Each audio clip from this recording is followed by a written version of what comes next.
Olá, pessoal, boa tarde a todos, todas. Começou a gravação a esse encontro do nosso grupo de estudo, né? Mais uma vez. Hoje nós vamos falar sobre o filme Noir. E aí, no caso, eu fiquei encarregado de levantar aí a bola, né? Fazer os primeiro movimento aí sobre as características do filme e tudo mais. Na verdade, nós vamos falar sobre o gênero, né? Gênero ou não gênero, estilo. E depois a gente discute aí, baseado no filme também, quem teve a possibilidade de assistir o filme, né? Um retrato de mulher, né? Eu vou passar aqui a apresentação rápida aqui, porque eu gosto muito de filme noir, né? Principalmente por causa da fotografia. E me chama muita atenção, né? Sempre chama muita atenção. Então eu vou passar, eu trouxe aqui uns slides, porque a ideia era mostrar bastante por imagem do que ficar falando, né? Eu acho que o filme noir é mais nessa pegada do que propriamente ficar falando sobre ele, né? Tanto que o texto, o capítulo é bem curto. E não há consenso, inclusive, em dizer que isso é um gênero cinematográfico, né? Então, eu vou pôr para apresentar aqui e vocês me falam se a tela está aparecendo, porque para mim vai aparecer só a tela da apresentação, né? Então, a dinâmica é assim, eu faço essa apresentação rápida e depois a gente abre aí para a gente fazer a discussão sobre o filme, sobre quem conhece mais outros filmes sobre esse gênero, né? E aí a gente vai conversando, tá? E outra coisa também é, se alguém souber de alguém que está entrando na minha sala, abre o microfone e avisa, não tem problema de interromper, não. Para eu poder permitir a entrada aqui, porque eu nunca fiz com a tela cheia, né? Então, vou aprendendo ainda. Aí eu vou pôr aqui a apresentação e vocês me falam se está funcionando, tá?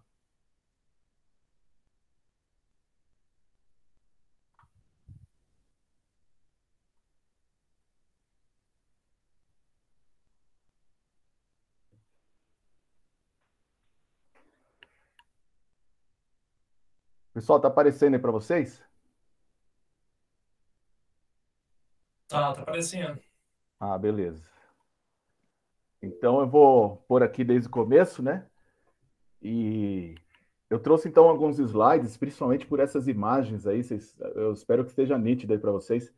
Como eu estou só com a tela aqui, não consegui fazer isso ainda, só estou com a tela da apresentação, aí não tem problema vocês me interromperem aí no áudio, mas tem que interromper no áudio Por para que você não falar se entra alguma. com o celular? Hã? Por que você não entra pelo celular? Pelo celular? É, você Tá entra com vendo? o mesmo link que você usou, dá para usar os dois ao mesmo tempo. Ah, verdade, tá vendo? Espera aí que eu vou fazer isso então.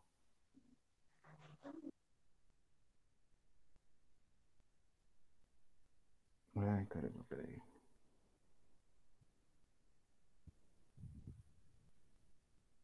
Duro é achar aqui onde é que tá o nosso grupo, né? Aqui.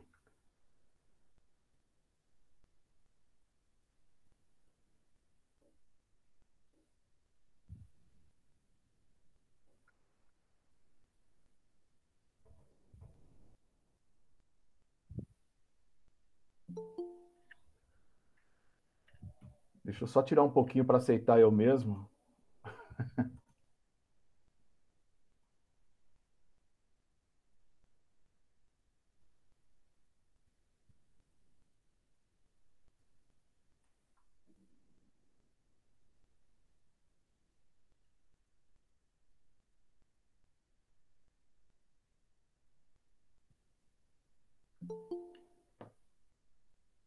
Hum.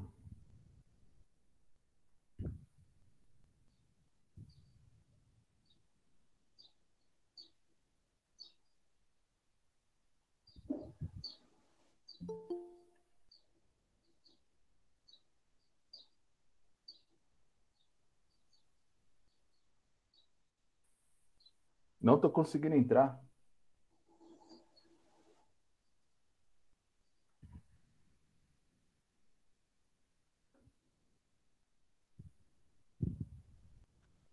O que que acontece?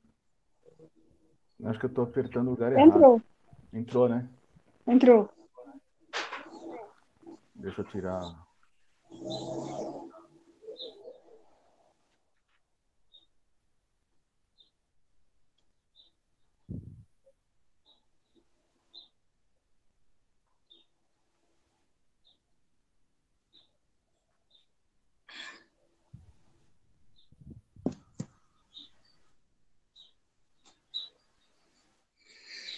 Bom, agora tá aparecendo só a tela aí, né? Tá aparecendo o slide do filme Noir com a lampadinha. Primeiro slide, Sim. com a arandela.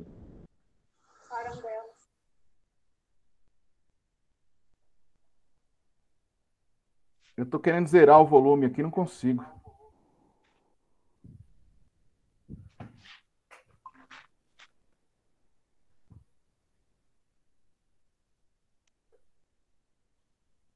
Bom, vamos tentar então.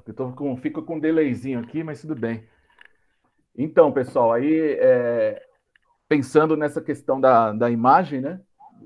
O filme noir, do filme noir, essa primeira imagem fumaçada aí, esses homens aí de chapéu, mulheres de chapéu, tal, nessa luz contra luz, enfim. E aí a gente fala um pouco sobre a ideia de significado, né? O significado do filme noir, então, ele está relacionado com o que significa o preto, né? Mas vocês estão vendo só a tela aí, vocês não estão me vendo não, né? Não, Só eu a só tela. vejo o projeto. Apresentação. Não. Eu estou te vendo as duas coisas, a sua tela e o seu slide. Eu estou vendo o filme. Pelo celular, não consigo ver. Ah, pessoal, vou desligar o celular, tá dando muita confusão. Vai assim mesmo, estão me dando muita confusão. Qualquer coisa, vocês me dão um help aí. Então, a ideia do filme noir, né, no francês significa negro, e está relacionado a um gênero, subgênero, como está aí, né, o subgênero de filme policial. Eu adoro esses filmes policiais aí de suspense, detetive e tudo mais, né? Mas tem a base em três gêneros cinematográficos: o expressionismo alemão, o realismo poético francês e o neorrealismo italiano, que é o próximo que nós veremos, né? Mas, assim, o auge mesmo dos filmes noir é nos Estados Unidos, né? Lembra que a gente está falando de gêneros hollywoodianos, né? Então, é dentro de uma indústria já de cinema criada nos Estados Unidos, né? Um business dos mais gigantescos do mundo. E o ápice, assim, desse gênero está entre os anos 40 e 50, né? Principalmente ligado a esse suspense, mas suspense criminal, mas muito psicológico também, né? E então esse é o significado básico. A literatura policial, a base, né, do cinema noir, do filme noir, está na literatura, né? Literatura americana. E esses dois são os principais autores. Eu lembro que o Dashiell Hammett foi um autor que me marcou muito, que eu li o livro o Falcão Maltês, né?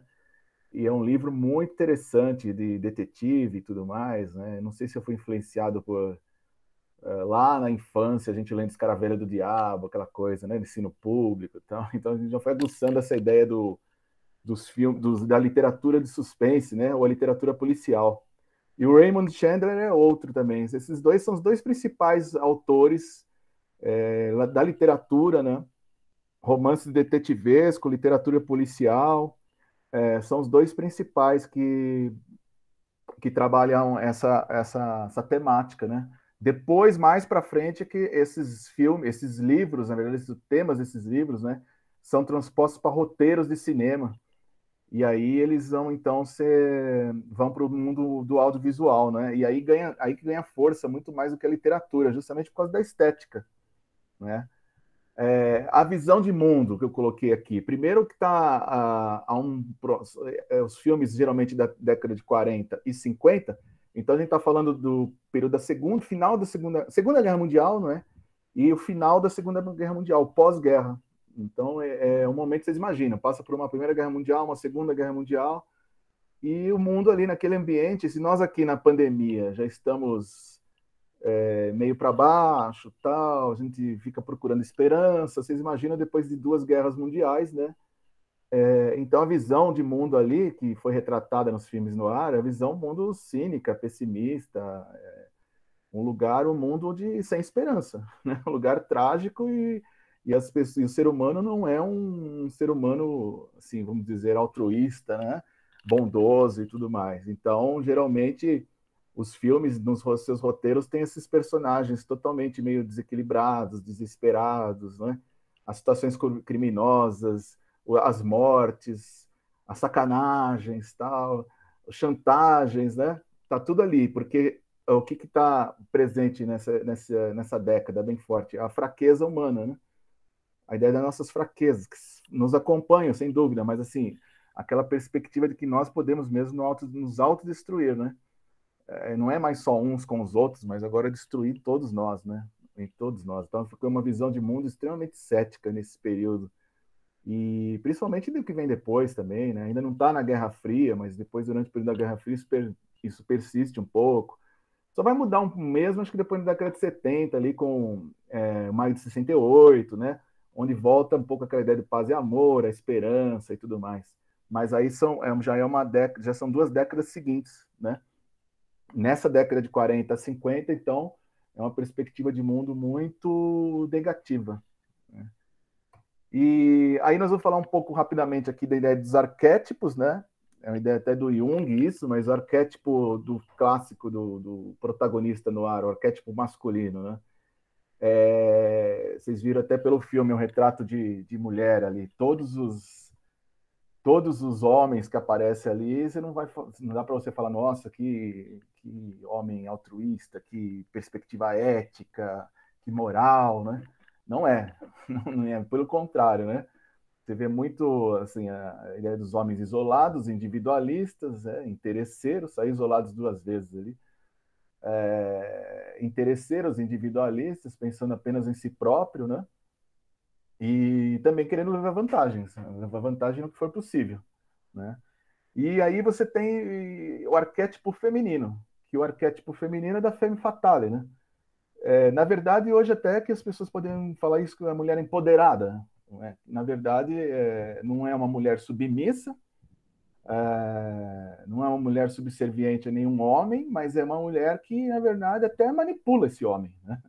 No sentido da sedução, no sentido de colocar os seus pensamentos à frente. Nesse filme, O Retrato de Mulher, nem é tão forte essa figura da femme fatale, mas a maioria dos filmes dos filmes noir, a presença do arquétipo feminino com essa mulher, com o poder, a mulher empoderada, é muito forte, né? Então você não vê ali a mulher como uma mãe, dona de casa, não que esses papéis sejam menores, mas estou dizendo assim, não tem esse estereótipo, né? Não tem só esse papel.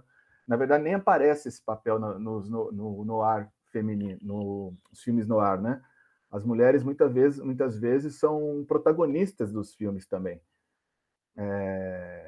E aí essa perspectiva da femme fatale vem daí, né? Que é do francês, a mulher fatal em francês, né? Que até hoje se fala muito.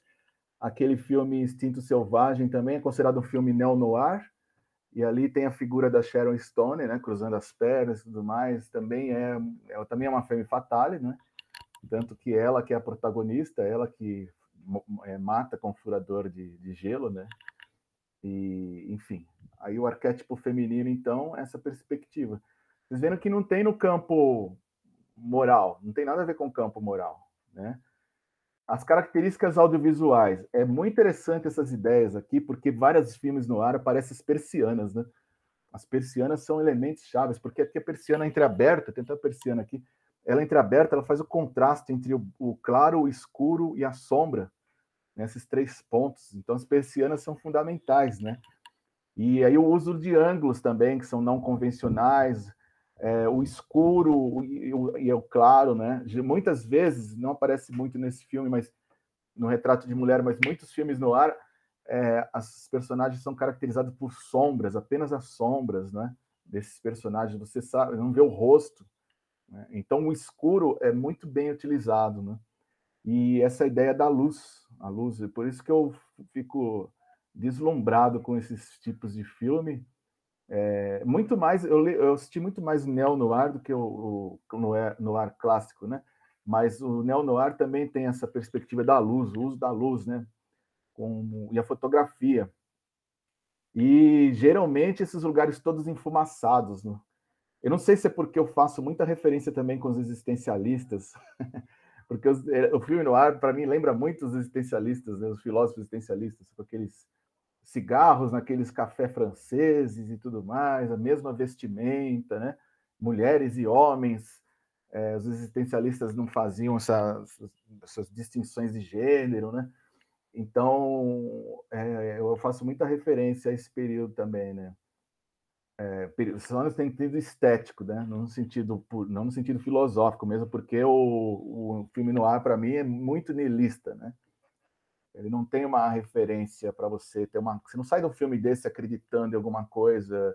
A moral da história. Qual a moral da história? Não tem moral da história, né? Na verdade, é só uma história que é construída ali, detetivesca, policialesca, e muitas vezes não é que o vilão vai se dar mal, ou o mocinho, a mocinha, isso é desconstruído, né? Nos filmes noir.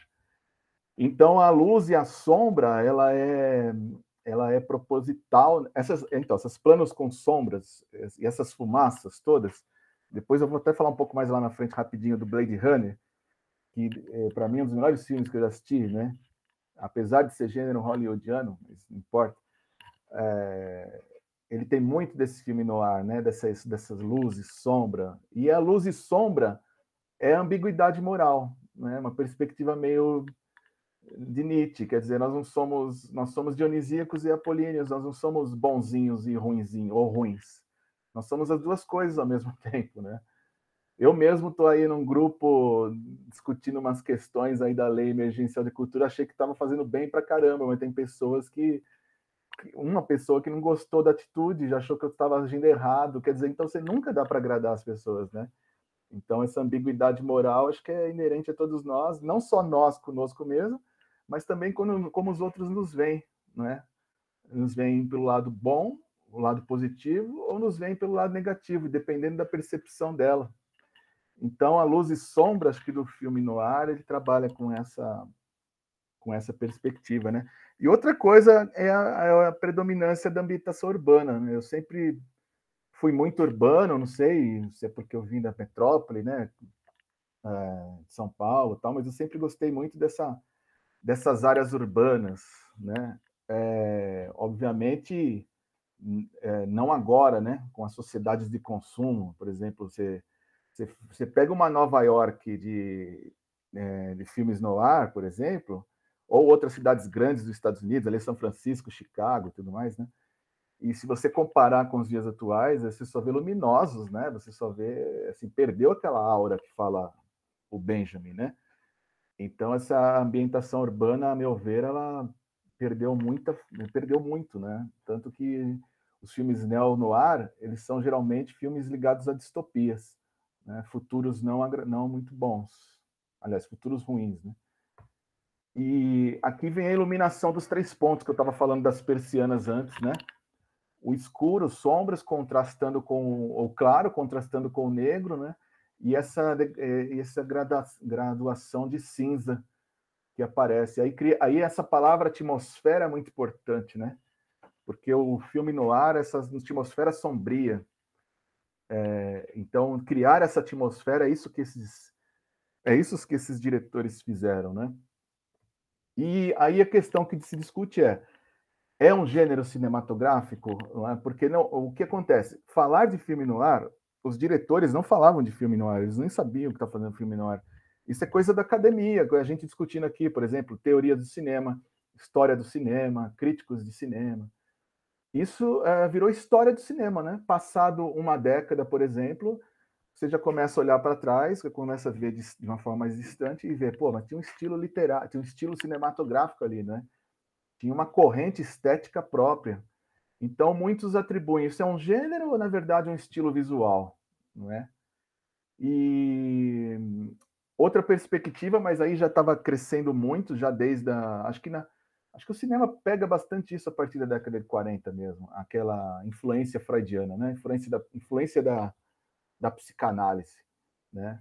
Para criar essa tensão no espectador. O próprio filme Retrato de Mulher, ele começa com uma aula do professor, não sei se vocês perceberam na lousa, estava escrito Sigmund Freud, né? E as teorias do Freud sobre impulsos, sobre pulsões, né? Estava ali na lousa, ele estava dando aula sobre por que as pessoas cometem homicídios, né?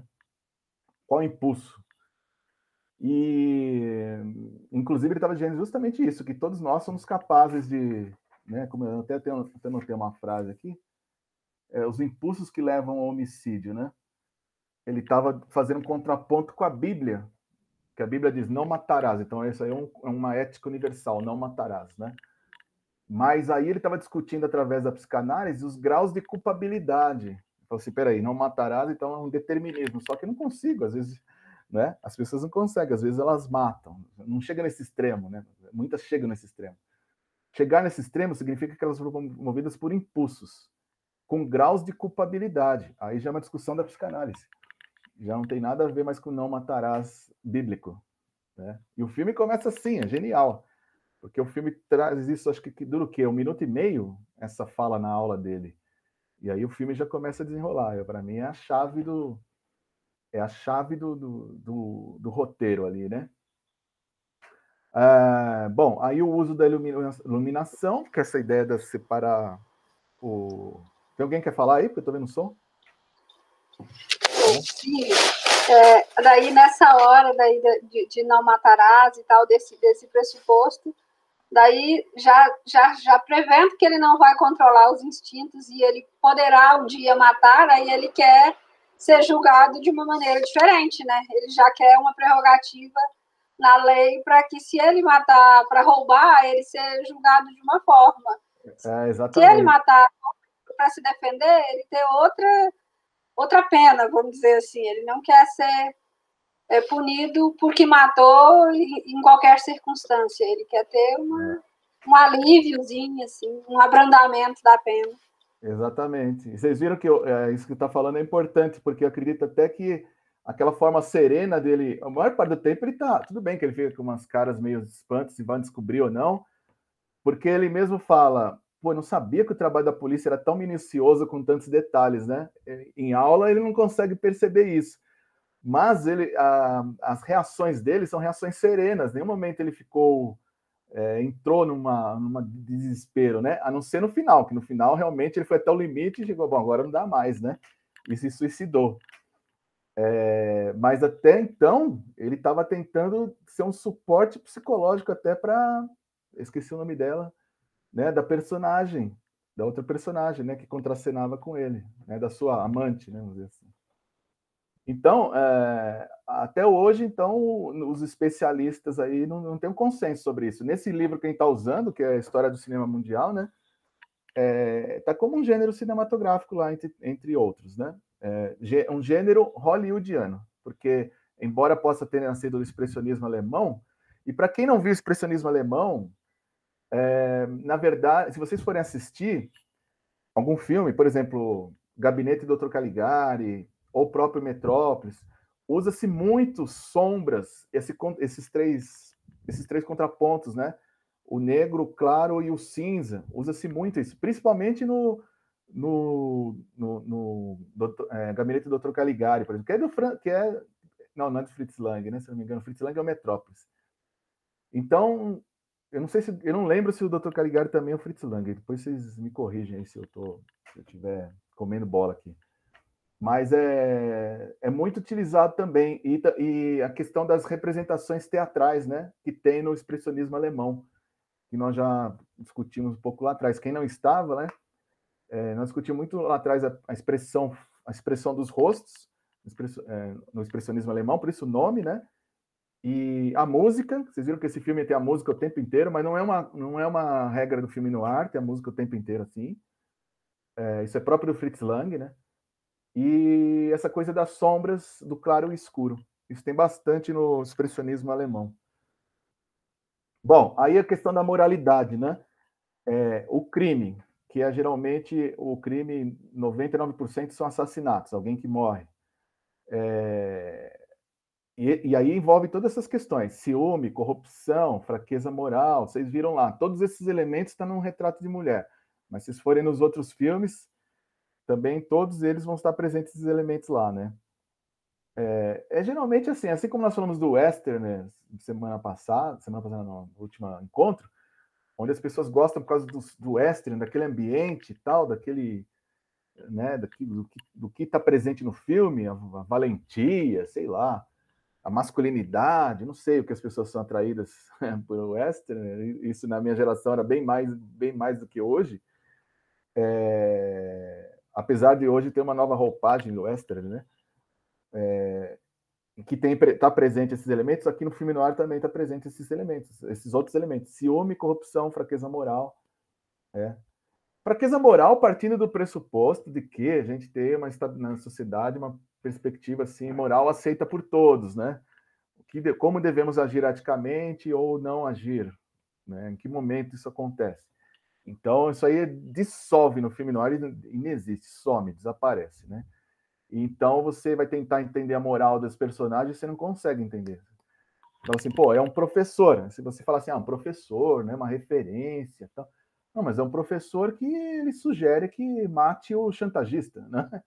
E na maior frieza, assim, ele até pontua, nós temos 3 modos de acabar de lidar com o chantagista. Ou você dá tudo que você tem para ele, ou você se entrega à polícia, ou você o mata.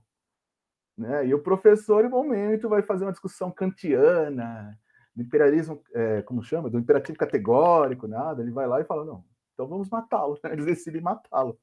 Para vocês verem a ambiguidade moral, né? E relativa, de acordo com o momento. Então, a ideia do fim justifica os meios, né? A ideia do fim justifica os meios. Tão mal utilizada quando as pessoas leem Maquiavel, né? Aqui sim é nesse sentido mais simplório. O fim justifica os meios e, assim, o fim individual. A individualismo. No Maquiavel tem uma perspectiva coletiva e política. As pessoas fazem umas confusões aí, né, com esse fim justifica os meios. Daí veio a ideia de que ser maquiavélico é uma coisa negativa. Uma construção errônea, né? E aí gerou um adjetivo, né? E aí os protagonistas, então, os objetivos dúbios, cínicos, cruéis. O herói, muitas vezes, é o anti-herói, é chamado de anti-herói, porque ele não é esse que fica salvando, ele usa os meios também, pode ser extremamente violentos, mas nunca tem uma finalidade coletiva, é sempre individual. Né? A vítima também não é aquela vítima indefesa, aquela coitadinha ou coitadinho, tal, não é isso, né? Esses papéis nunca estão claros nos filmes noir. Ele vai desenrolando durante a trama, mas você não pode chegar lá pensando a vítima é a mulher, coitado, o herói é o detetive, o bandido é o que fez o ruim, a maldade. Não dá para entrar com isso na cabeça num filme desse, né? E aqui acho que caracteriza bem no retrato de mulher, né? Um retrato de mulher. O interesse amoroso é a vilã da trama, né? Não é a mulher a vilã, não é o homem a vilã, mas a relação amorosa entre os dois é que faz o protagonismo da trama, né? E aí a ambientação muito interessante, porque geralmente nessas áreas urbanas, né? A cidade é o que oprime, perigosa, a cidade sempre é um lugar de desconfiança, né? Então, geralmente é esse ambiente urbano complexo. A chuva está sempre presente. Não lembro de um filme noir, não assisti tantos assim, mas não sou especialista também no filme noir, mas eu não lembro de ter assistido algum que não tenha chuva, né? Em algum momento da história. Nesse filme está bem caracterizado também, né? E álcool e cigarro e figuras marginalizadas, né? Não tem filme noir sem fumaça, né? Fumaça de cigarro, ela é assim quase uma obrigação. Então, clima perturbador, né? Com os truques visuais, enquadramentos. O chamado ângulo holandês, na verdade, é um ângulo inclinado. O Fritz Lang, a meu ver, não usou muito esse enquadramento, esse ângulo holandês nesse filme, O Retrato de Mulher, né? Mas isso é muito utilizado também nos filmes noir. Então, você imagina, já para nós, ângulo holandês já ficou, né, superadíssimo por conta da tecnologia. Agora, você falar um enquadramento inclinado em 1944, 1940 tal, os filmes tinham recém saído para cinemas mudos, né? De cinema mudo para cinema falado. Então, ele já é um movimento estético enorme de transformação. Bom, e para finalizando assim, aí a gente discute, conversa sobre o filme. É importantíssimo falar do Fritz Lang, né? Fritz Lang ele foi um dos principais diretores de cinema. Aqui ele está realmente com o seu olho, que ele perdeu um olho na Primeira Guerra, né? Ele é alemão, perdeu um olho na Primeira Guerra. É interessante porque ele teve o período na Alemanha. Depois ele era casado com, se não me engano, a esposa dele chamava Thea, uma coisa assim. E o Hitler o chamou para fazer um filme sobre nazismo. O Hitler tinha sua cineasta, mas ele queria expandir isso, né? E a esposa dele topou. Ele não, o Fritz Lang não. O Fritz Lang sumiu, foi para os Estados Unidos, foi embora para os Estados Unidos, se divorciou posteriormente da esposa. Aí que tem a fase dele americana, estadunidense, né? Que é onde ele vai fazer esses filmes no ar. Aí, mas ainda buscando no expressionismo alemão sua influência. A influência do expressionismo alemão. Depois de 1950 que ele volta para a Alemanha. Mas aí ele já vai fazer filmes com outra pegada, né? Filmes mais distante do noir, distante do expressionismo alemão. E aqui é só para dizer o seguinte, o neo-noir, né? O neo-noir já são filmes que, como eu disse lá atrás, como ficou marcado essa ideia das sombras, da contraposição de cores, principalmente 3 cores, o claro, o escuro e o cinza, né? E esse sombreamento e tal. Esses filmes todos são caracterizados como neo-noir, né? Sob o Domínio do Mal, Chinatown, Taxi Driver, Blade Runner, Caçador de Androides, para mim é o melhor que tem. Instinto Selvagem, Seven, os 7 Crimes Capitais, Los Angeles, Cidade Proibida, Amnésia, Sin City é um filme misturado com animação, com desenho gráfico, totalmente voltado também para o filme, para o noir, né? E o Drive. Esses filmes todos aqui são filmes sombrios, obscuros, com essa iluminação também no ar, né? Então, muitos especialistas em cinema, historiadores, tal, caracterizaram como uma nova escola, assim, um novo estilo, de cinematográfico, que é o neo-noir, né? E foram enquadrando quais filmes seriam esses. Vocês veem que pega de 62 a 2011, aí praticamente 20 anos, né? 20 anos, 50 anos. 50 anos aí, 5 décadas. Que, na verdade, vão aparecer outros filmes assim. O filme noir, ele trouxe um estilo visual novo, né? E aqui tem algumas fotos, não sei se dá para enxergar direito, mas são todos filmes retirados daquela lista ali, exceto Matrix, que está mais aqui, né? E também tem Onde os Fracos Não Têm Vez, que é aqui em cima, esses 2 últimos à direita. Também tem alguns momentos de filme noir neles, né? Também a influência forte dos filmes noir, né? Então vocês veem que estão sempre essas sombras. Vocês podem ver pela luz, né? Todas as cenas com a luz é muito própria do noir, né? Essa aqui do Blade Runner é a maior de todas. O Blade Runner é todinho. Ele, para mim, é um filme noir, né? E tem todos os elementos ali. Inclusive, no final, né, dando spoiler, mas... Não, spoiler não, porque já teve o mais recente, né? 2019. Blade Runner 2019, né? Se não me engano. 2029. No final não se sabe se o caçador de androides é um androide ou não, né? Fica no ar também. No ar, né? Fica no ar. Mas no ar no sentido português. Né? A gente não fica sem essa referência, pela ambiguidade dele, ambiguidade moral também. Você não sabe que ele pertence ao quê? Ele caça androides que são maus, mas os androides parecem que são bons, os humanos é que são maus, enfim, ambiguidade moral o tempo inteiro. Né? E aí é isso. Aí é isso que eu tinha, né, para a gente trazer aqui, mais para o sentido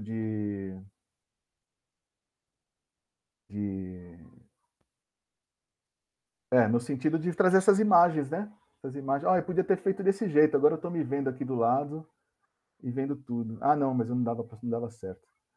Bom, é isso, pessoal. Agora fica aberto aí para vocês quiserem comentar, a gente conversar sobre, não sei se ficou claro.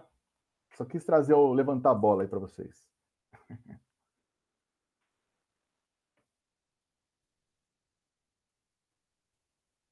Os comentários aqui, ó. A Nívia falando que leu Os Caravelas do Diabo, né? Um cadáver ouve rádio. Um cadáver ouve rádio? Esse eu não conheço. Se quiser falar, Lívia. Cadáver, você me ouve? Ouço.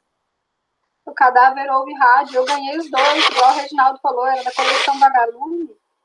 E daí eu ganhei na quinta série, eu ganhei os dois. E daí o Cadáver ouve rádio é um assassinato que acontece numa construção. E aí, quando alguém chega lá que tem o corpo, o rádio tá ligado. E aí o mistério para desvendar o assassinato gira em torno do rádio, assim. Eu não lembro muito bem como é que era a história, não, mas era, assim, bem nesse estilo do mistério que ficou lá, do sonho do professor lá no filme de Um Retrato de Mulher. Essa questão do sonho é interessante, porque aquele final foi inusitado, né? Ninguém esperava que era um sonho, né? Mas ali, depois eu estava vendo, teve até artigo mostrando a ligação do Fritz Lang com a psicanálise, né? Porque aquele professor, de tanto dar aula sobre aqueles impulsos, tal, aquilo também vai carregando para o inconsciente, né? Desejos.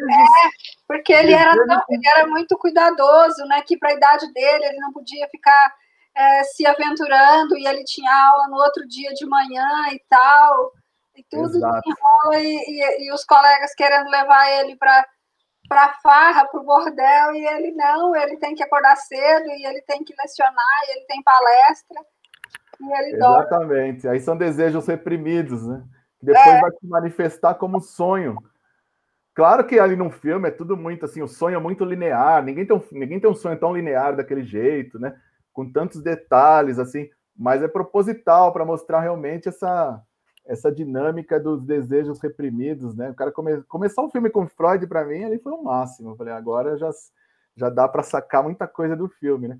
Mas não esperava o final, ninguém esperava, acho que o final, aquele final de ser realmente o sonho, e ele ficar aliviado, né? E a tentação apareceu para ele de novo, né? No Retrato de Mulher apareceu outra mulher, na tentação de novo, e ele que saiu fora, que não quis viver aquilo. Entendeu como um aviso e ele não... Exato. Isso é muito parecido com aquele filme, o livro também, né? Quando Nietzsche chorou. Não sei se vocês assistiram aquilo lá, ou leram o livro, mas assim, no filme, por exemplo, mostra bem, né? O Dr. Brauer é aquele cara que super racional, do pensamento, não deixar se levar pelas emoções e tal. E o Nietzsche quis contrapô-lo, falando assim, ó, você tem o dionisíaco e a Apolínea dentro de você tem desejos, tal. E aí, claro que o filme é uma ficção, mas no momento lá ele deixa ser hipnotizado pelo Freud, né? O Dr. Brauer. E aí ele tem aí o inconsciente dele aparece. E o inconsciente dele aparecendo era o desejo que ele tinha por outra pessoa, largar a esposa e os filhos e sair em viagem e tal. Aí ele viveu isso de forma hipnótica. Mas quando ele voltou, ele viu que não era aquilo, ele ficou desesperado, né? Ele ficou desesperado porque falou, como assim? Eu não quero essa vida, né? Eu quero... Aí, na verdade, foi o contrário, ele começou a valorizar a esposa e os filhos. Que ele só sentiu realmente a perda da esposa e dos filhos quando ele viveu hipoteticamente outra vida, que era essa de se aventurar com uma pessoa desconhecida e largar tudo que tinha como suporte ali, né? Aí ele se viu perdido naquele, ele falou, não, ele teve que ser hipnotizado para desencanar dessa aventura que não era o desejo dele. Na verdade, o desejo dele estava com a própria esposa, e ele não percebia. Né? Aí ele começou a tratá-la diferente, ter uma relação diferente, enfim. Tudo no campo psicanalítico, é muito legal. E no filme também tem essa passagem, né? Depois que ele vê lá no finalzinho, ele começa a olhar a foto das crianças e da ex-mulher e pensar, e aí a hora que ele resolve se matar é bem nessa hora, né?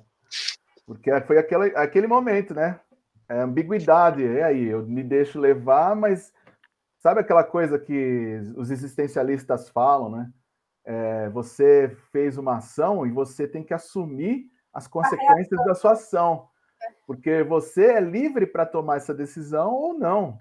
Ninguém tá te podando. Por isso que o Sartre vai dizer, quando as pessoas tomam a ação e ficam colocando a culpa nos outros, né? Aí o Sartre coloca, tem aquele peça de teatro, onde ele fala o inferno são os outros, tal.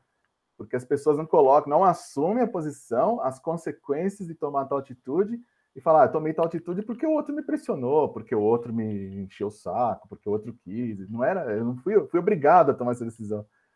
Então ele perde, né? Perde essa. Esses existencialistas trabalham com essa referência, falam assim, não, peraí, assume essas consequências. A psicanálise também, né? Tem esse campo na psicanálise. Tanto que esses autores aí da existencialistas, eles, não sei, não tenho muito conhecimento da relação deles com o Freud, né? Um pouco, tem o Sartre dialogava bastante mais com o Freud, mas os outros eu não tenho lembrança, não tenho conhecimento. Até na questão da religião, né? Do livre-arbítrio, de você fazer as suas escolhas e depois você tem as suas consequências, você tem que ser responsabilizado por elas e tal. Até os ditados, né? Quem semeia vento, colhe tempestade. Exatamente. Então, viraram clichês, mas são coisas muito poderosas, né? Sabedoria é uma sabedoria, né? Quando o Nietzsche fala o que não me mata me fortalece, na verdade é isso, né? Quando as pessoas... essa ambiguidade moral e essa questão do ser humano tá em todos os momentos. Agora, aquilo lá te matou, aquilo te acabou com a sua vida? Não. Então você tem que fazer o que você vai fazer com aquilo, né? Então vai te fortalecer. Que é outra frase do Sartre, né? Que ele diz assim: o importante não é o que fizeram com você, né? O mais importante é o que você vai fazer com o que fizeram com você, né? Exatamente. Então, e aí tá até popular também, né? O que não te mata te engorda, te fortalece. Aí o pessoal vai no... Se você transformar... sabedoria popular, não, que não mata engorda, mas na verdade é a frase do Nietzsche, né? O que não me mata me fortalece. E aí você transcreve o popular e quase é um conhecimento simplório, assim, mas tem um poder disso enorme, né? Se você for cavocar nisso, nossa, você vai cair lá na psicanálise mesmo. Assim.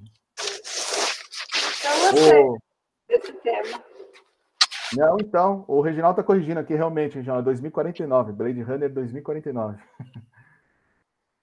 É porque eu assisti o Blade Runner em 1982, se não me engano, né? Aí eu assisti lá, logo no começo. Bom, 1982 faz tempo, hein? Ficando velho, né? Aí, o que era ambientado em 2019, na Los Angeles de 2019. Aí eu lembro que eu assistia Blade Runner falando, puta, será que a Los Angeles 2019 vai ser assim, né? Porque o visual do Blade Runner, ele é uma chuva constante, cinza azulado, né? É um multiculturalismo, não tem... as pessoas não falam mais, assim, é uma mistura de tudo. Né? As pessoas não têm aquela identidade mais assim, eu sou brasileiro, eu sou americano, eu sou não sei o quê. Tá tudo misturado, mas tá tudo muito ruim, né? Porque você vê lixo pelas ruas, você vê umas coisas assim, é grotesco, assim. E aí era assim, 2019, eu falei, puta, será que 2019 vai ser assim e tal? Pô, nós estamos em 2020, né? Eu falei, caramba, passei por todo o momento de Blade Runner, desde quando eles idealizaram 2019, estamos em 2020. Mas eu vou te falar, tem coisa de 2020 que é pior que estava no Blade Runner. Né? Então, assim... Mas eu sinto muita falta das áreas urbanas, né? Eu não sei, eu saía muito em São Paulo à noite, assim, só que tinha uma poética nas áreas urbanas, né? Tinha essa poética que aparece nos filmes no ar. Mas hoje em dia não dá mais, hoje em dia não tem mais graça, né? Porque, para mim, pelo menos, eu não vejo mais... Tem que tomar coragem para sair de São Paulo à noite, inclusive, né? Pelas ruas, caminhando pelas ruas, tal. Então, e chuva também, né? Eu lembro que era a terra da garoa, garoava muito, era muito legal a terra da garoa, né?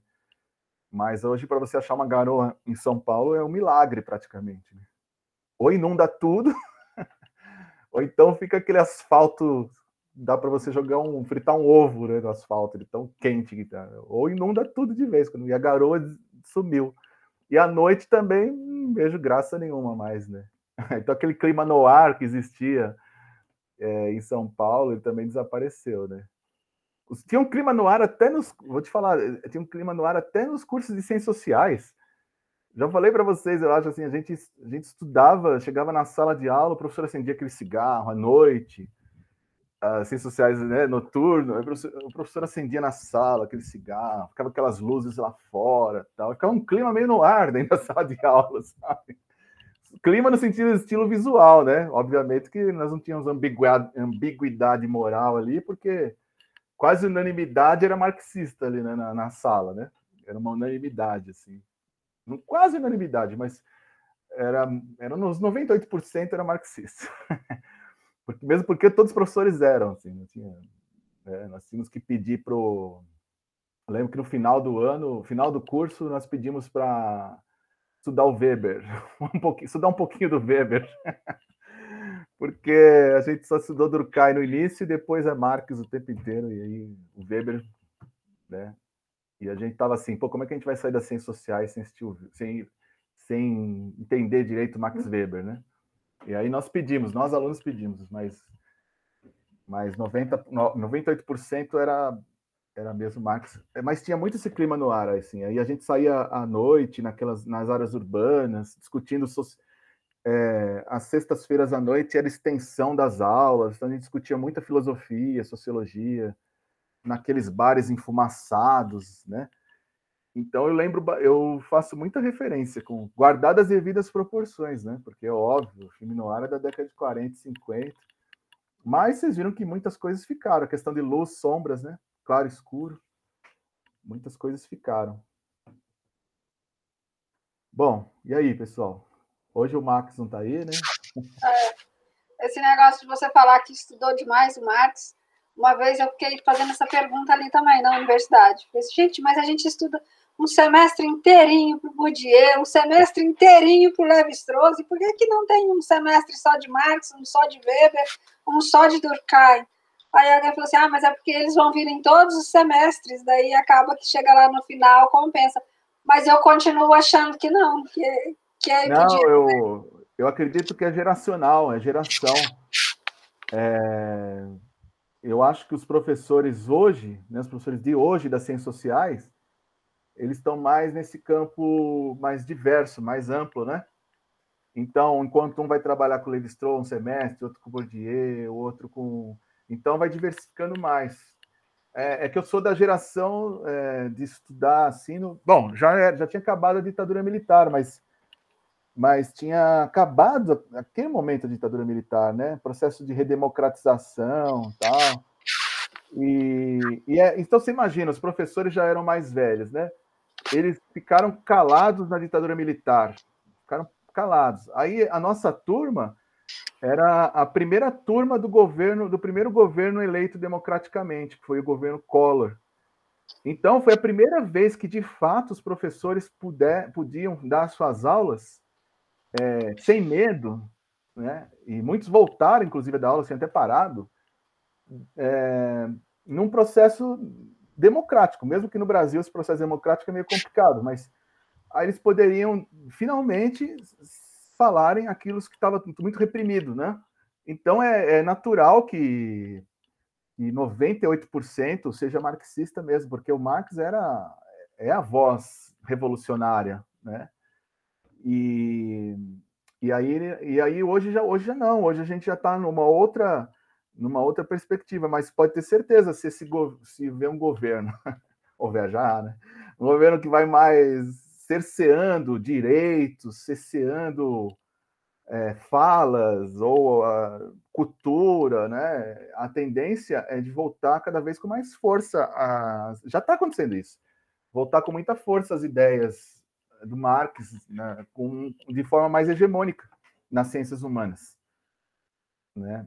Mesmo que seja uma leitura do Marx, muitos chamam até de pós-marxismo.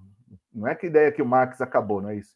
Mas falar de Marx de uma maneira não tradicional como era antigamente, mas a Marx adaptado para a nossa época, né? para um tempo que está tudo muito complexo, muito fluido, muito misturado, né? E aí seria Marx continua super atual, a ponto de que os grupos reacionários, assim, os grupos mais conservadores, eles querem justificar como o ataque à cultura, pela ideia de que quem faz cultura é um marxista cultural, né? Que é o marxismo cultural que não voltou com a ideia de luta de classes, voltou pela cultura. Por isso que uma das justificativas é acabar com a cultura dos trabalhadores da cultura, de quem faz cultura, com a arte, né? No Brasil. Esse ambiente aí que nós vimos, né, no Filmes no Ar é um ambiente muito complicado, porque é aquele de desesperança mesmo. Se essa década de 40, 50, se nós pegarmos ali, final da Segunda Guerra e o pós-guerra, foram alguns anos ali muito difíceis, de total desesperança mesmo. O período de entre guerras, o período logo depois da crise de 29. Exatamente. Foi sucedendo, né? Você vê 29 a Grande Depressão, depois começa a Primeira Guerra Mundial, regimes fascistas e nazistas, aí tem a Segunda Guerra Mundial, e aí, desde 1900, da década de 20, vai até a década de 50, você imagina, são 30 anos. E assim, é o tempo do filme lá, né?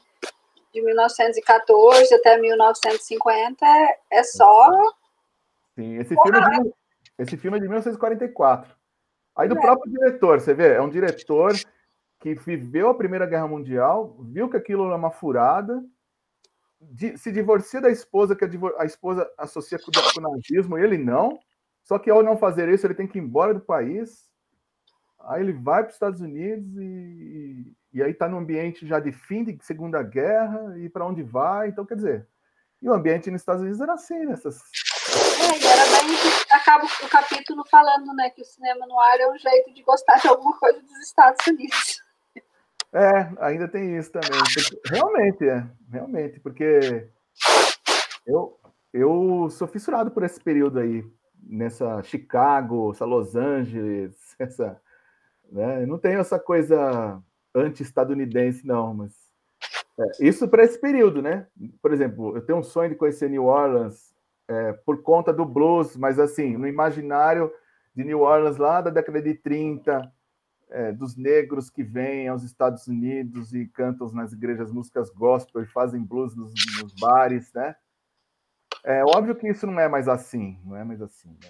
Eu tive lá, eu não sei, eu tive lá assisti um filme ontem, ambientado em Dallas, né? Eu tive lá em Dallas uns 2 anos atrás na casa da minha prima lá e eu não achei nada legal, assim, porque a cidade é todinha voltada para o automóvel, né? Então você não vê as pessoas nas ruas, não vê nada ali, mas... Enfim, tem imaginários assim que são criados no cinema, que você, ao ver em loco, assim, ao vivo, fica decepcionado. Eu, por exemplo, eu tenho um sonho de conhecer Nova York, não porque Nova York é um símbolo do consumo, mas é porque muitos e muitos filmes foram ambientados ali em Nova York, né? O Woody Allen tem muito filme ali, e eu adoro o Woody Allen também, tem muito filme ali ambientado em Nova York, né? Aí eu quero justamente para fazer esse tour cinematográfico, assim. Mas que a cidade hoje ela é uma cidade das pessoas irem para sair com sacolas e tal, não tem nenhum, ou compras, não tem nenhuma sedução com isso, né? Mas vai ter um museu de cinema que vai representar, você vai conhecer de outras formas, porque pela vida real, pela realidade que a gente tem lá hoje, não chega nem perto do imaginário que a gente constrói assistindo esses filmes na literatura. Ah, sim. Às vezes é até bom não ir no lugar para não se decepcionar. Bem assim. Então. Mas aqui para mim lugares e tem lugares que você passa que foram filmados, tal cenas foram filmadas ali e tal, acabam sendo lugares turísticos, né? Por exemplo, não sei se vocês viram, eu não lembro qual cidade foi filmado o Coringa ali, mas aquela escadaria que ele desce ali no filme, que ele tá descendo como um palhaço já e descendo meio cantando e tal, e ele já é o Coringa ali, né? Aquilo lá virou lugar turístico, né? Muitas pessoas foram lá visitar, turistas, para ver aquela escada, né? Inclusive, o cenário é feito com computador, é Nova York, né? Já tá falando. O cenário foi feito com computação gráfica. A escada é aquela, mas as laterais foram feitas com computação gráfica, né? Então, mas são lugares assim que isso é outra coisa também, né? Lugares que foram feitos com computação gráfica não são reais, então você não vai ver nunca, né? Você só vai ver no cinema mesmo. Mas pelo menos você vê a escada ali, né? Onde o cara filmou e tal, e fica imaginando. Enfim, isso. Ah, na Filadélfia, a escadaria do rock. Quer falar aí, Reginaldo? Fala aí. Boa tarde. Primeiro, eu queria falar do filme, realmente.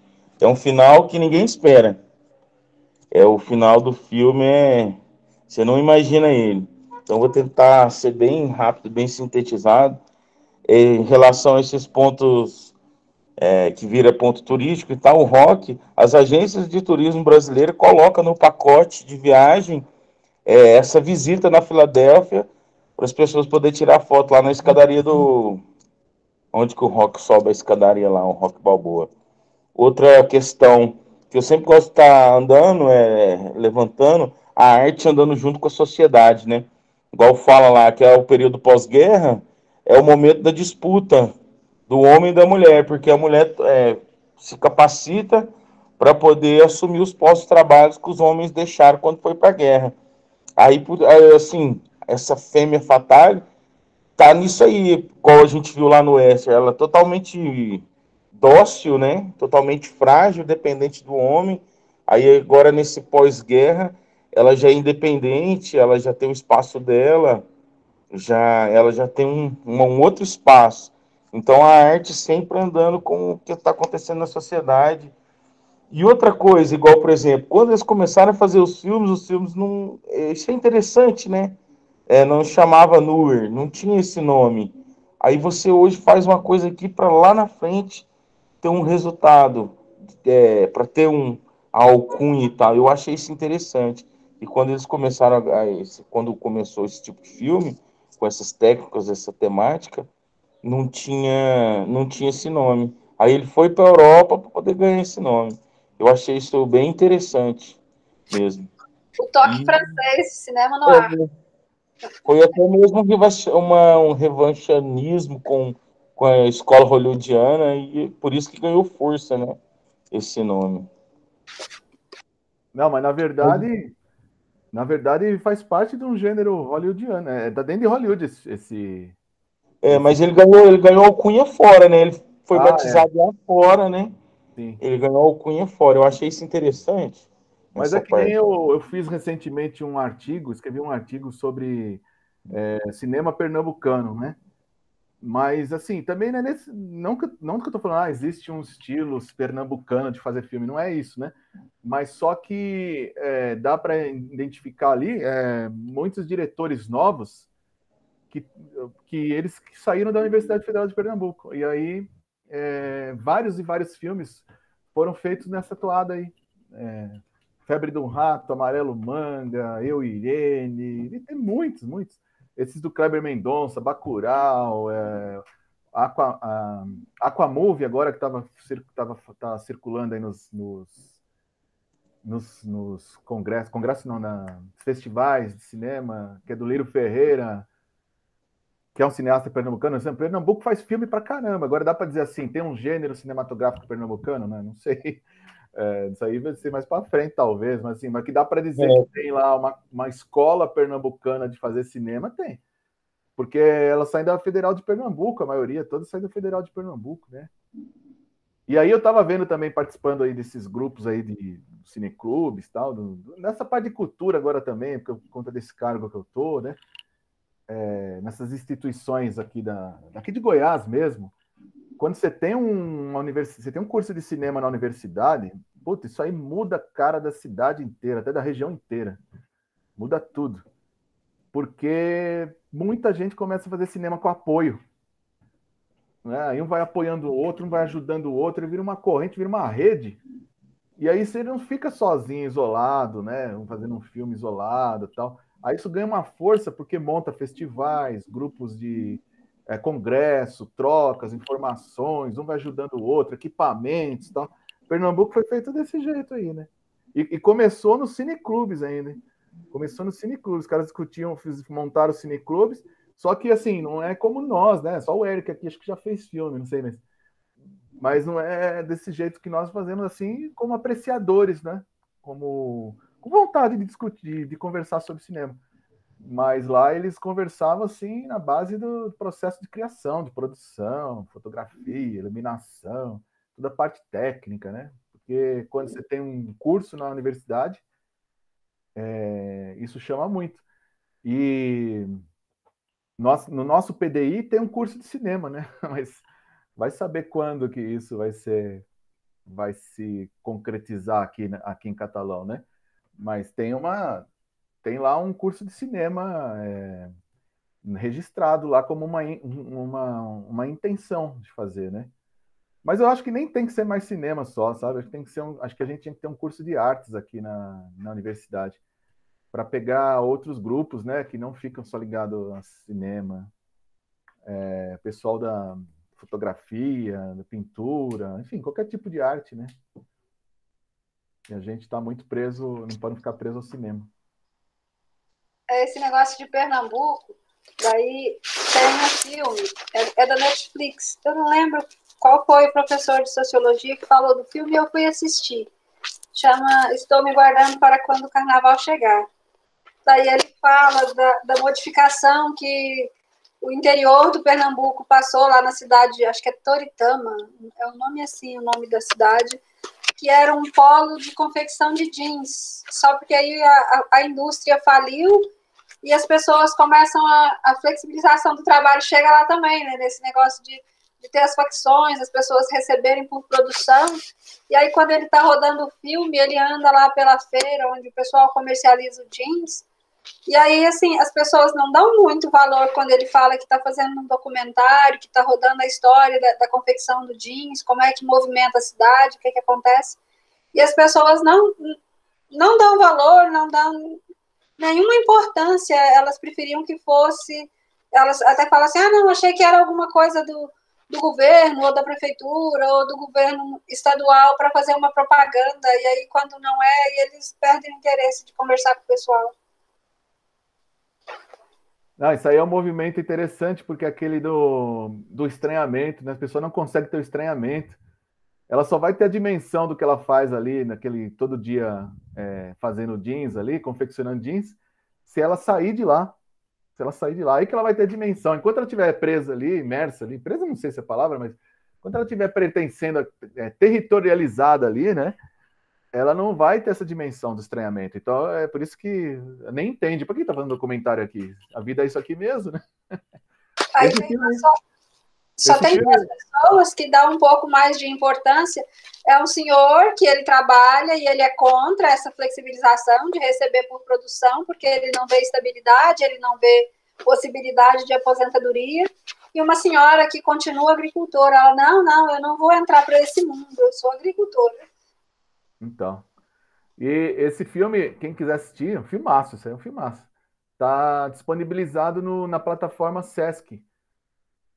Que o Sesc ele pegou os melhores como chama? Os melhores filmes, alguma coisa assim, e ele disponibilizou lá, é só entrar na plataforma Sesc Cinema em Casa, chama.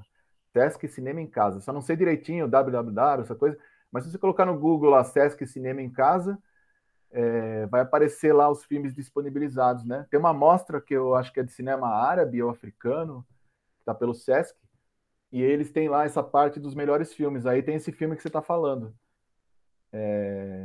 Eu vou me... Como que é? Eu assisti esse filme também. Estou me guardando para quando o carnaval chegar. Isso. Porque é quando todo mundo vende coisas para poder ir passar uma semana na praia. É a única vez do ano que para e sai de casa para ir para a praia. Exatamente. Filmaço. Filmaço, e não é ficção, não é nada. É como a nossa vida é uma ficção, né? Como a vida das pessoas já faz parte de ficção. Quer dizer, ou então é melhor dizer assim, não é que é ficção. É que você não sabe onde começa a ficção, onde começa a realidade. Quando termina um, quando começa o outro, termina o outro, né? Eu acho que essa coisa está tudo misturado, sabe? E aí é que é legal, aí a sacada a sacada é do diretor do filme, né? Porque ele foi lá, é a montagem, né? Como é que ele pegou todo esse material e conseguiu criar uma narrativa em cima da história de vida dessas pessoas, né? Essa que é a sacada. Se o cara pega lá uma cena, outra e vai jogando, não faz a montagem daquilo, você não tem filme, né? E a sacada foi isso, como fazer toda essa sequência, né? É esse filme que a Nívia colocou aí, estou me guardando para quando o carnaval chegar. Aí eu vou pôr aqui, ó, quem quiser, é Sesc Cinema em Casa. Mas eu não sei o link aqui, posso até dar uma olhada aqui. Deixa eu ver.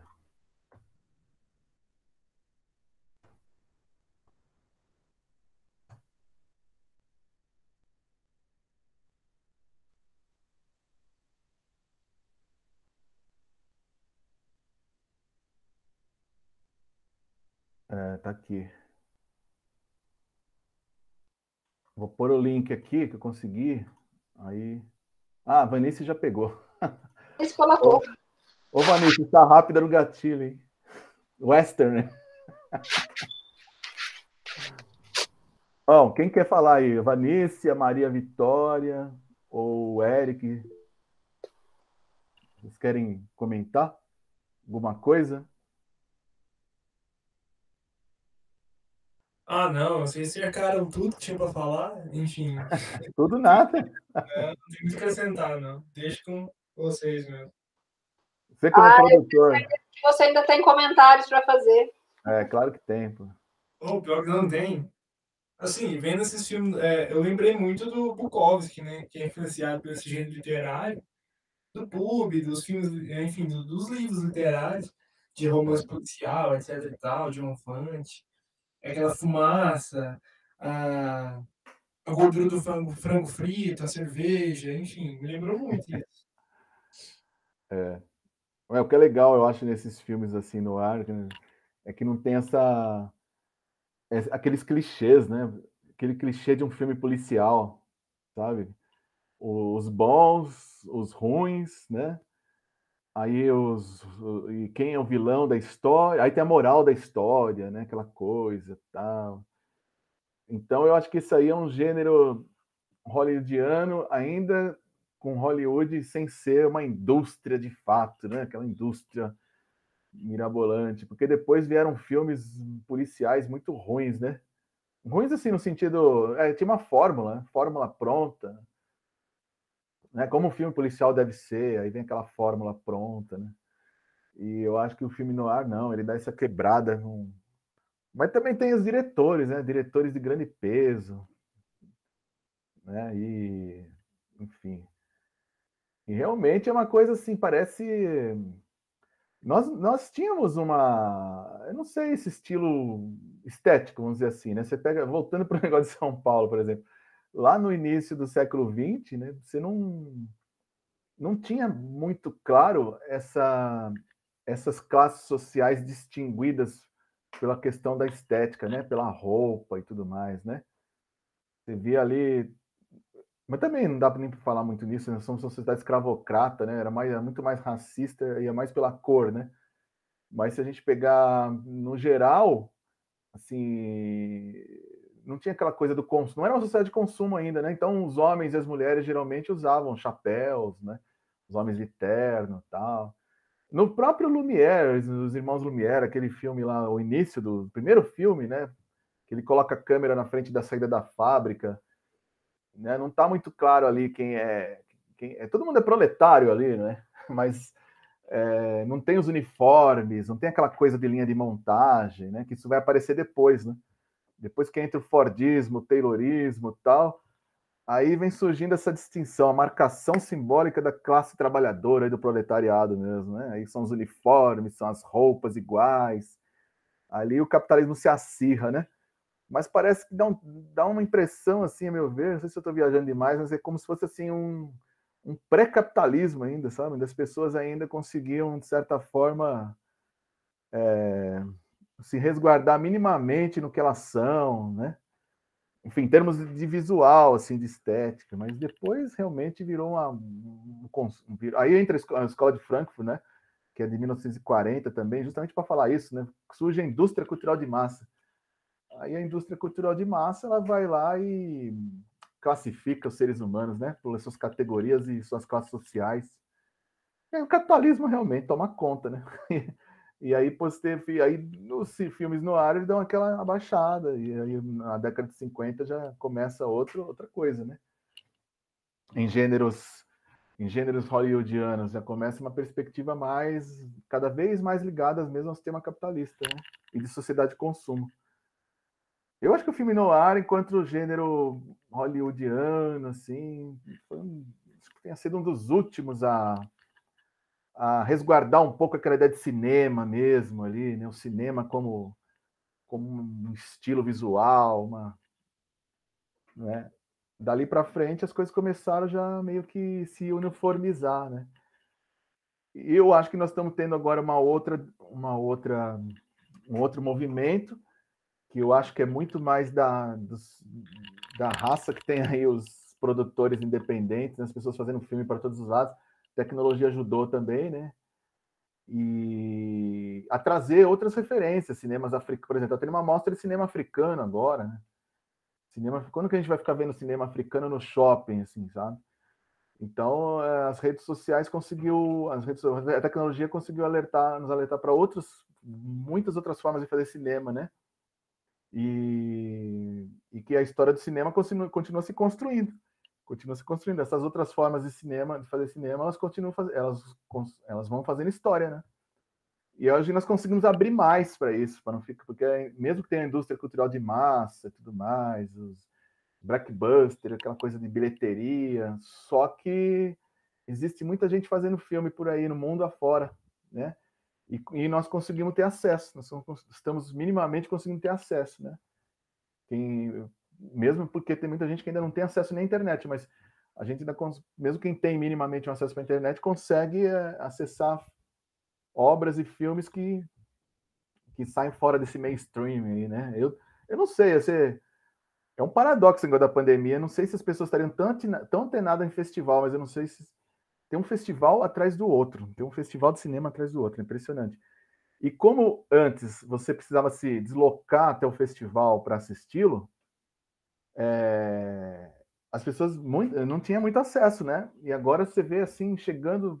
Esse mês mesmo tem um monte de festival aberto. Tinha o suíço, o árabe, o africano, o Entre Todos, que é de curta, só nesse mês. Eu falei, não dá conta para si. O Cine OP, que é, na verdade, pessoal lá de Ouro Preto, acabou de também tá aí aberto, né? E eu tinha feito até no começo do ano uma programação de onde é que eu ia assistir, quais festivais que eu ia, né? Eu fui no de Tiradentes, no 23º, lá de Tiradentes, foi lá em janeiro. Fiquei lá na cidade de Tiradentes 10 dias seguidos, assim, só assistindo filme, né? E os filmes em Tiradentes é legal, porque eles colocam um telão gigante na praça da cidade, né? Um dos lugares. E eles criam tendas com telões enormes e só filme, de manhã, tarde e noite, né? E muito debate sobre o filme. Então a cidade respira isso. Esse é um ambiente que você mergulha, né, no cinema mesmo, mas é presencial. Então o que acontece? Poucas pessoas, não é que poucas pessoas, tinha muitas pessoas lá, mas o acesso fica muito difícil, né? Como é que você fica viajando? Por exemplo, teve Tiradentes, aí teve Ouro Preto, vai ter em BH, vai ter de Gramado, em vários outros lugares, né? Aí como é que você vai conhecer tudo? Não vai, mas agora parece que todos esses festivais chegando na sua casa. Aí você vê como putz, o que tem de gente fazendo filme para tudo que é canto, né? Para todos os lados, assim, impressionante, né? E o que fica? Esses filmes clássicos aí, eles são a referência. É como se fosse você falar assim, nós fazemos ciências sociais. Beleza, então vamos começar a pegar os autores que estão agora discutindo tal coisa, e você esquece do Marx, do Weber, do Durkheim, do Bourdieu, ou Lévi-Strauss, ou outros autores. Você fala assim, não, isso aí não precisa, porque é tudo passado, vamos pegar só os que estão discutindo agora. Então não dá, é impossível. Pode ser, é até possível, só que você vai ser um cientista social, né, ou qualquer outra área, muito fraco, né? Um pouco horizonte de pensamento. Por quê? Porque a base está toda nesses clássicos. Né? A base está toda nesses clássicos.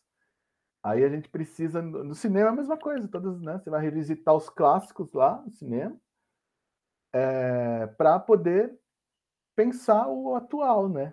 O que está sendo feito, as diferenças de câmera, de iluminação, então, os caras faziam coisas lá sem muita tecnologia, equipamento, que são fantásticas, né? Coisas fantásticas.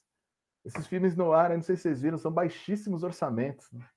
Orçamento baixíssimo, mesmo porque não tem nada mirabolante assim, né? Até mesmo cadê as manchas das tesouradas não existe a mancha das tesouradas, né? Então não tem aquele sangue jorrando, tal.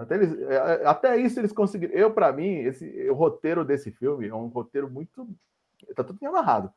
Porque até isso eles falaram, o sangue, ainda bem que o sangue não saiu, nós tivemos sorte.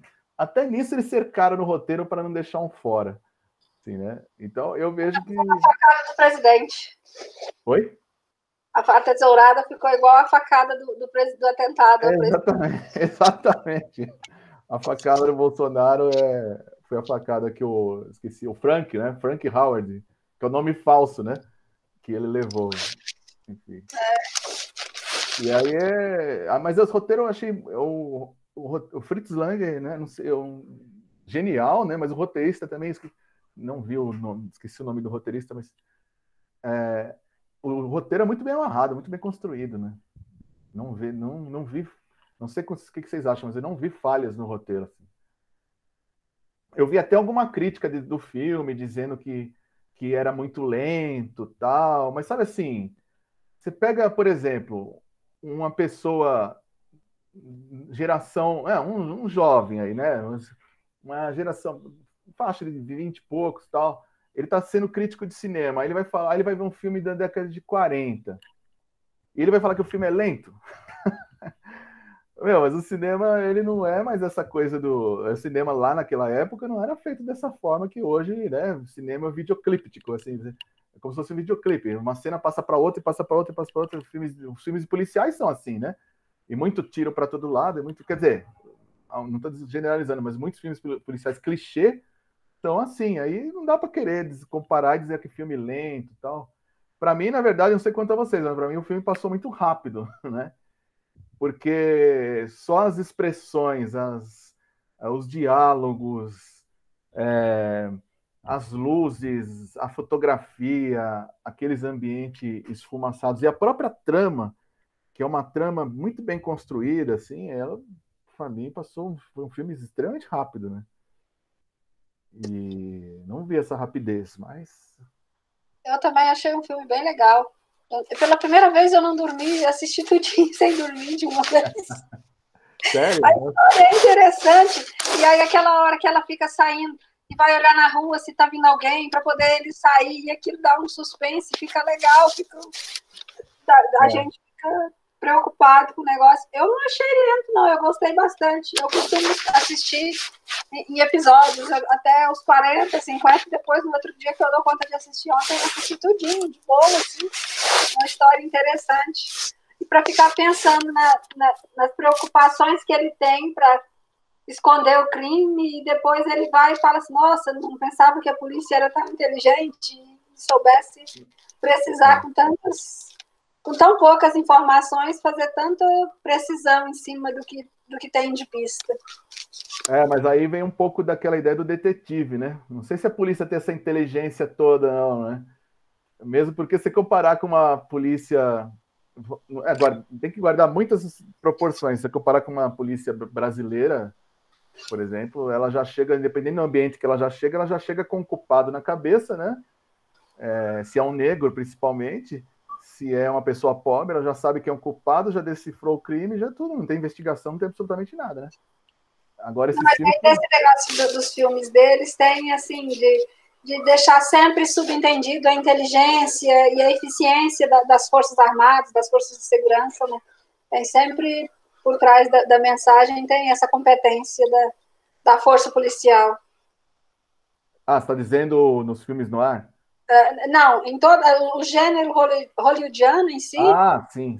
ele tem essa prerrogativa de enaltecer as forças armadas e o poder de inteligência do povo estadunidense, né? E lá também, sim.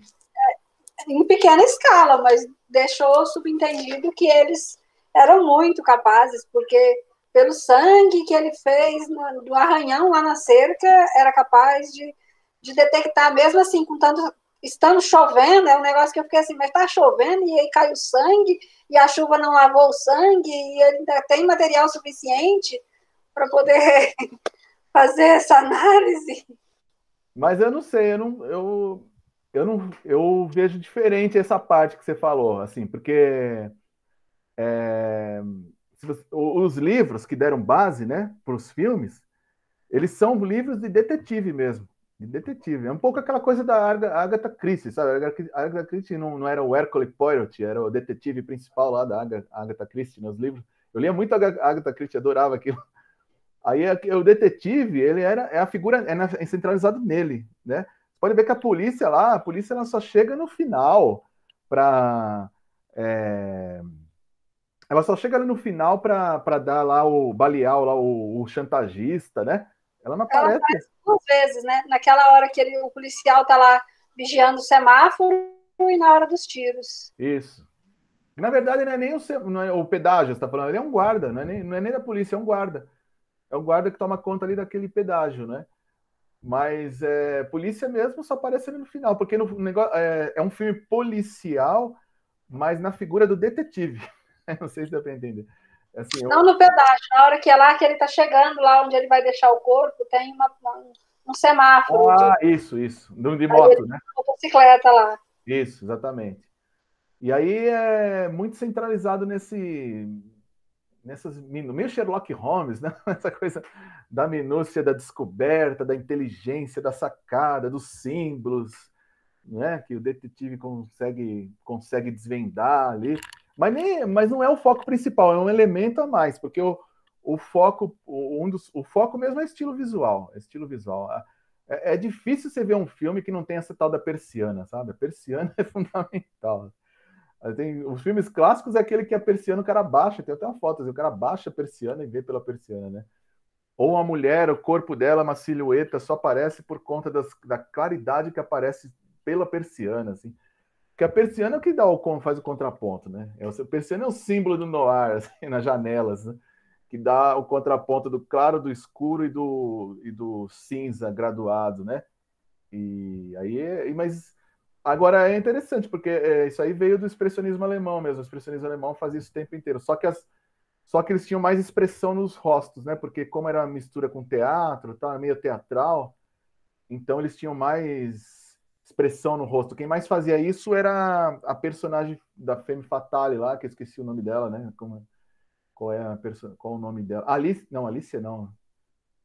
Esqueci. Mas ela que fazia, as expressões maiores estavam com ela, né? Ele já não tinha tanta expressão, ele já era uma coisa mais. Né? A não ser que não ser no final do filme, não sei se vocês viram, ele. Expressão bem no rosto mesmo, que lá é como se fosse uma homenagem ao expressionismo alemão. Né? O expressionismo alemão ia no rosto, na câmera no rosto, assim. E fazia isso na face da pessoa, assim, né? Pegava na face assim, da pessoa. O Fritz Lang é desse movimento, né? Só que assim, o cara desse movimento ele passou por estágios do cinema, né? Cinema mudo, depois ele vai para o cinema alemão já no nazismo, depois ele sai do cinema mudo, vai para o cinema falado nos Estados Unidos e sai dos Estados Unidos num pós-guerra e volta para a Alemanha num outro momento, né? Porque para mim um filme clássico do Fritz Lang é o Metrópolis, né? O Metrópolis, que é de 1929. E é uma distopia, porque ele está ambientado lá em 2000 e não sei quando, né? Mas é uma distopia, e sim, um filme maravilhoso, assim. Já é um filme meio no ar, não é, dá para colocar, né? Não a história, porque não tem a ver com policial, detetive, mas o estilo visual já tem a ver com o noir, né?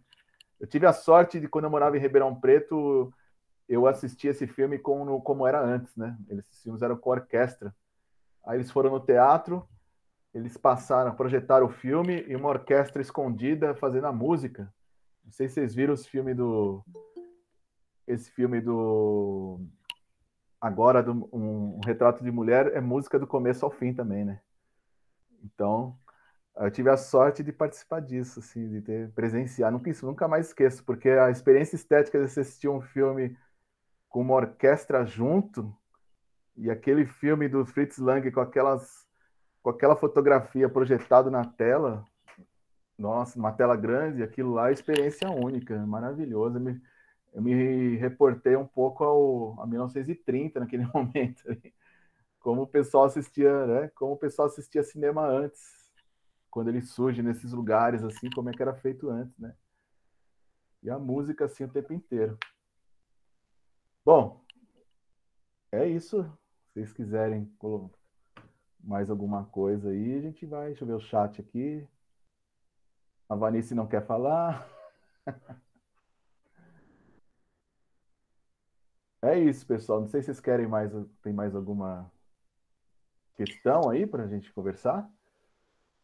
Professor, quando eu terminar, eu preciso falar com você. Pode ser quando desligar a gravação da bolsa. E aí eu tenho que falar um negócio da bolsa.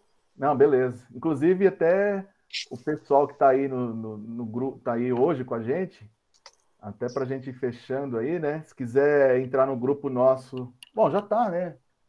O Bruno está sempre aí. O pessoal quiser entrar no grupo nosso aí, do grupo de estudo, chamar mais gente, pode chamar, que esse grupo é abertíssimo, né? A Maria Vitória não está. Aí pode fazer parte, Maria Vitória, tranquilo. A gente tem um grupo. Quem quiser, deixa o telefone aqui no chat. O Reginaldo anota aí para colocar no grupo, né? Porque a gente se comunica muito ali, porque agiliza, né? Os encontros tal, e aí. O Bruno também não sei se estava. Aí a gente já inclui vocês aí, o pessoal que está interessado no grupo nosso, né? Do WhatsApp. E no grupo de cinema também. A gente tem que ter encontro aqui de mensal do grupo de estudo sobre cinema, né? O próximo vai ser, a gente precisa decidir isso, neorrealismo italiano, quem que vai fazer. E no final do mês, nós estamos articulando aí para passar o filme Sementes, Mulheres Pretas no Poder, né? Para discutir esse filme. A Fernanda até entrou aqui, está tentando ver uma pessoa para a gente, talvez a professora Luciana faça conosco a fala, né, sobre esse filme, no dia 28, 29, por ali. Então, só para vocês verem o cronograma dos dois encontros, né, dia 28. Outro detalhe que eu esqueci, o Soares está querendo fazer uma fala, aí vai ser tipo live mesmo, nós estamos tentando marcar para o dia 5, porque eu não sei como ele vai chamar aquilo, se é cinema na pandemia, relatos cinematográficos pandêmicos, sei lá. É que ele assistiu muitos filmes na pandemia, né? E tem alguns, inclusive, que ele vai utilizar num projeto de extensão que ele está montando. E ele quer fazer, ele falou se a gente podia fazer, então, essa fala dele, desse relatório que ele está fazendo sobre os filmes, né? Aí eu achei legal, assim, montar lá para o dia 5, a gente fazer isso, cair numa outra segunda-feira, 5 de outubro, né? Nós fazemos isso, certo? É uma coisa que sempre vai aparecendo uma coisa ou outra, né? O tradicional que nós temos é o encontro do grupo de estudos e essa discussão de um filme por mês. Eu falei do Sementes também, Mulheres Pretas no Poder, porque é um filme que, como eu estou no Cineclube Nacional, Cineclube Goiano, o pessoal pediu para fazer esses debates com esse filme, porque é um filme que está liberado para circular até dia 30 de setembro com autorização. Então, nós podemos usar esse filme para fazer um debate público, né? Sem direitos autorais, sem problema com direitos autorais, com nada. Então, como acontece com esse aqui, Um Retrato de Mulher, esse filme é de 1944, então ele já caiu em domínio público, né? Não tem como nenhum problema, mas a gente nem passou o filme também, né? A gente está discutindo o filme aqui, só passou o link, né? Eu esqueci desse detalhe, Sementes, Mulheres Pretas no Poder, também a gente não vai poder passar o filme, porque não dá tempo. Então a gente vai passar o link. Mas o link já foi disponibilizado para todo mundo assistir, né? Então é isso. Aí de recados aí é esse, né? Aí o Bruno Augusto só fica sabendo de última hora, então agora não vai ficar mais, né, Bruno? Porque a gente vai colocar aqui. Você só confirma se é 64 o seu número. Aí a gente vai colocar aqui no grupo, a Maria Vitória também, né? E 64, beleza. E bom, então é isso, pessoal. Se vocês tiverem alguma questão, a gente faz aqui, ou então a gente fecha por hoje, nesse encontro. E depois nós decidimos aí. Só que é o seguinte, viu, Bruno, Maria Vitória, vocês que estão entrando, vocês vão ter que se pegar uma. Quem entra no grupo tem que pegar uma fala para fazer, tá? Então depois vocês podem escolher. Nós estamos. Não vou passar. Eu vou pôr lá no grupo de novo o livro que nós estamos pegando como base, que é a História Mundial do Cinema, né? Organização do Fernando Mascarello. E o próximo vai ser o neorrealismo italiano, mas tem depois o documentário, depois tem a Nívia vai fazer sobre cinema novo, enfim, tem várias correntes estéticas aí de cinema que a gente está trabalhando, né? Paralelo a isso também, nós estamos, não sei como é que está lá no Drive, não vi, né, Eric? Se você quiser falar, a gente está bolando um filme aí entre nós, que é sobre meio que poéticas da pandemia, e não demos um nome específico ainda, mas o pessoal está colocando umas filmagens e jogando lá no Drive, né? Não sei se alguém já fez isso, né, Eric? Se quiser falar sobre isso. No Drive eu não conferi ainda, mas para quem quiser participar, filme cotidiano, qualquer cena, filme horizontal, a ideia é juntar um compilado poético com música sobre o que, enfim, o que a gente está fazendo na pandemia mesmo, sabe? Costurando, pintando, vendo filme, enfim. E aí vamos ver o que dá, fazer um curtinho de 10 minutos para a gente jogar em um festival aí. É isso. E essa dica que o Eric deu aí é importante eu até não tinha feito isso. Eu tenho algumas filmagens, mas não estão gravadas desse jeito, de gravar com o celular na horizontal, né? Na posição horizontal, porque ele que vai fazer a montagem aí, a edição, né?